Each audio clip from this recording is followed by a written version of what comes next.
Hey everybody, Freelance Teacher coming at you again. It is time for another video cast. I'm tightening up my soundproof high dollar studio here, so I got to get that ready for you guys. You only deserve the best. My legions of fans demand it, and they get what they demand. So we're going to talk a little bit about an interesting phenomenon at work.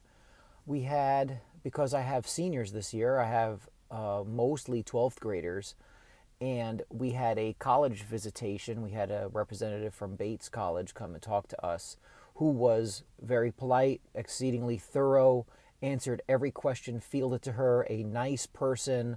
You know, I really can't say enough about her. She took time to come down from Maine to come to Mount Vernon High School, which is not a high-performing school or necessarily a high-performing district.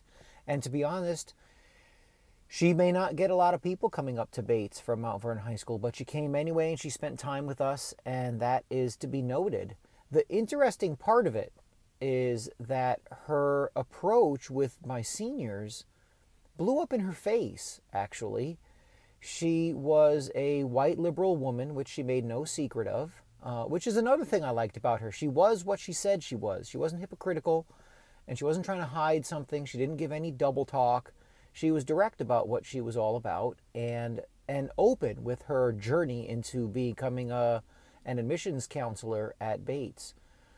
So I have to give respect and credit where it's due, because this young lady was not a two-faced, backstabbing tool, which a lot of white liberal folks are, where they say one thing and they do usually the opposite. What I mean by that is what you see on social media and what you see from, and I'm going to stick with liberal politicians for now. I can give you chapter and verse on the other side's hypocrisy. Remember, I'm not a government guy, so I don't need to prove my credentials to my team. You should think about that approach as well. But your garden variety white liberal in this area anyway usually lives a reasonably wealthy, if not wealthy, lifestyle, does not live in the black neighborhood or Mexican neighborhood or any other neighborhood of color, yet proceeds to be angry at people for their lack of diversity or their lack of ability to understand the plight of the minorities. And I mentioned that in the previous video cast with Greg Popovich. You can't personalize and explain things about which you know nothing.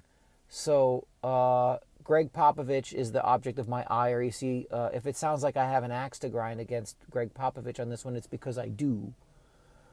But anyway, so this professor, this admissions counselor came from Bates, which is over $50,000 a year in tuition.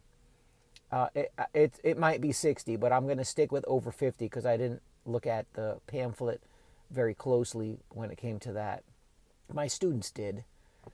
And her approach was, she said what Bates was looking for. She had been a graduate student in Massachusetts, in the Boston area, and she was uncomfortable with a lot of the racism she saw, the lack of diversity, and so she wanted to change that. She wanted to alter that, which, okay, that's fair enough. Odd that she'd go to Bates, which has 87% white faculty and is a majority white by far student body. Those are their numbers, not mine. It was around 75% white, and then there was a host of other backgrounds, and one of the small slivers of slices on the racial pie was African American, according to the Bates literature. So odd that she'd go there, but even that, she started talking about how she wanted to be more aware, and she wanted to be in a place that was more aware, and she wanted to make people and institutions more aware of racism. And she mentioned how horrible things are in the United States in terms of Charlottesville, that incident there down in Virginia. And so, she was laying her cards on the table and saying people should be aware. She didn't like what she saw in Boston, so she went up to Bates to try to change things and, and combat racism and be around people who were more socially aware. And she, as a Bates representative, said they were looking for people who were socially aware and aware of these things. And that's her kind of recruiting pitch, where she wanted people to see what she is all about. Well, it didn't work with students. I asked them about it today, and right away, the young women in the class, and I'll remind you, I don't have any white students. So a young, intellectually curious black woman who sits in the front, young lady, was not okay with her pitch. She said, I don't care about any of those things. That stuff doesn't matter to me when it comes to getting into college. She turned me off with that. And a bunch of other people felt the same way. They weren't concerned about that. They're not interested in hearing about social issues. And I'll go back to what I was talking about earlier, in that there's this idea that students in the black neighborhood, a neighborhood filled with people of color like mine, walk around wondering when the white people are going to stop attacking them. They don't. There are bigger fish to fry. We have literacy issues and economic issues and safety issues. And so the idea that that people would be running around thinking about the stuff that they talk about on college campuses is ridiculous, and it doesn't happen. So the college campus lady, the admissions counselor woman, it didn't work. I think it would be better served for people trying to come to a neighborhood like mine for university interest. I think you'd be better served to say, here's what we do, here's what we offer, here's what it costs, and here's how it can help you in the future. And be more practical.